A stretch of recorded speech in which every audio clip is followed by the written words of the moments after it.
Have we got it? Oh, right, let's try this again.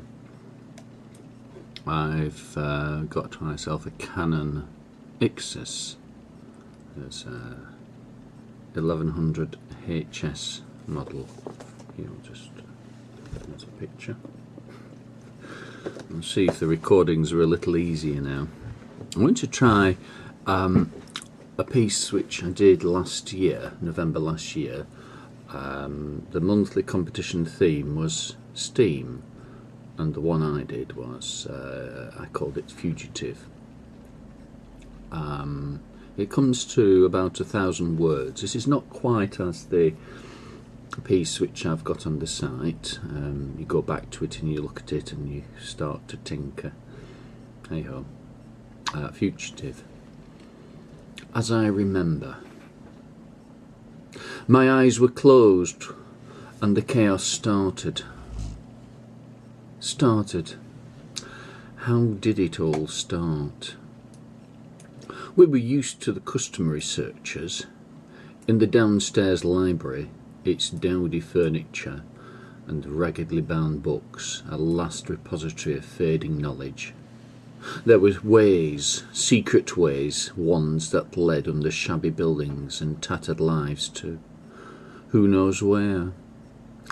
I was the assistant, the one to return borrowed books to the login desk, and where necessary provide a hot drink from our meagre stores. Many of those who returned books were in a worse state than that which they returned.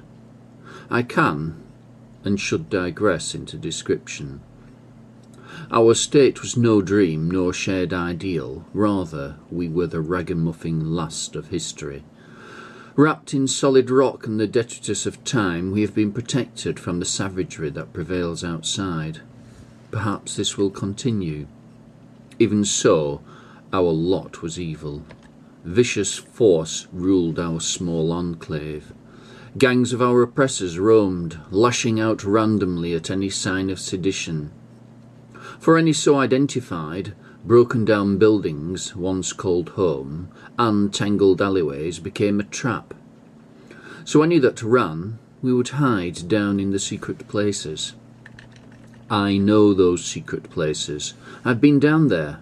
Press a hidden knob. A panel opened and you scrambled through. Small and dirt encrusted, the tunnel looks a dead end, but isn't. Know how, and you stepped into ancient catacombs, forgotten underways that go on, far greater than the length of this library. Passageways and caverns that might once have been rooms, separated by metal fencing, pitted and rusted by time. They say these were built for an ancestral library long since moulded by grime and decay. Few know of these hidden places down below. Sometimes I speculate on how they came to be. Surely they must once have been above ground. But this is a thing I find hard to conceive, for I have never been above ground, unless brief glimpses of sky, far, far above the dark twisting alleys, count. When I was younger, I would sometimes explore the underways, as if to find a way out and to escape. And the answer to that question forming in your mind is, no, I didn't find a way out. I lived above the main room of the library. My presence was tolerated, as I subsisted in little more than a cubbyhole. My services were not governed by any formal arrangement. I was simply there when needed, and when not, I retired to my room. In that place I dreamt of change, of insurrection, of someone to share my loneliness with, for we were few and did not lightly create the bonds of relationship. I would like to tell you the true cause of what occurred. For example, this particular event had a certain effect on that matter which resulted in... But I can't. I do not know what brought me to their attention. All I know is that one day I knew they were coming for me. Perhaps I dreamt it, and the dream was true. I do not know. I did not flee, but waited patiently. Eventually, they entered my small room. I was sitting on my bunk. Up, up, they cried. I said nothing, but stood up. Down the stairs they tramped me. I put up no resistance. And there was something in me bursting to get out, to be free. It bubbled and simmered, impatient to be out. I closed my eyes tight to keep it in. Keep what in, you might ask? I have no answer to this. On and on they marched me, through dark uneven roads, I with my eyes shut tight, and a secret smile. I did not stumble or fall. Eventually I was brought to what sounded like a large workshop, full of hissing, crashing machinery. It was a place I had never been, yet I knew it for my destination. My eyes were still shut tight, yet I was certain that I was before a vast metal engine. Why was I brought here? Was this the place they disposed of fugitives? What would they do to me? Would they render my body as fuel to this grinding, clanking contraption?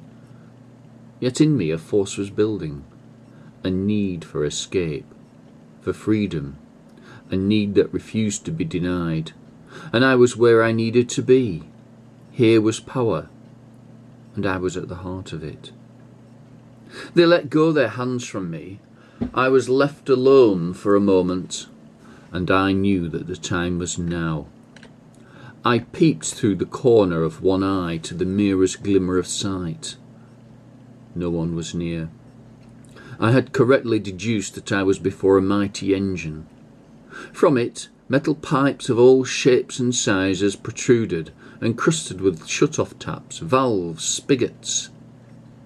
Steam under pressure escaped from several of those pipes. I opened my eyes slowly. As I did so, I felt to be an observer outside my body, and it began.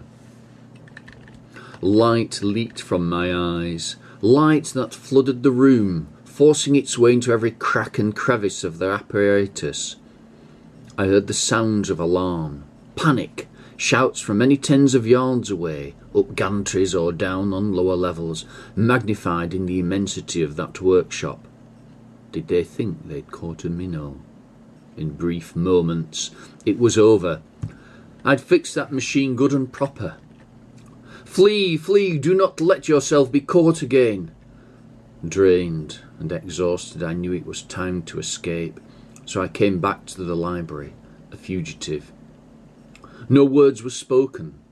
Quickly, I was bundled through the secret place into the catacombs. My last sight of the gloomy library light was gone all too soon. I do not know how I will survive here. There is no sign of those who came this way before. At least, I have not come across their remains. Perhaps there is a way out. There we are. I don't know how long this piece is now. It was 1100 words before. No, it was 1000 words before, and I've added 15. I hope it makes sense. Right, now to convert it and whack it onto YouTube. Let's switch that. Stop. Oh, I'm going to have to turn it around.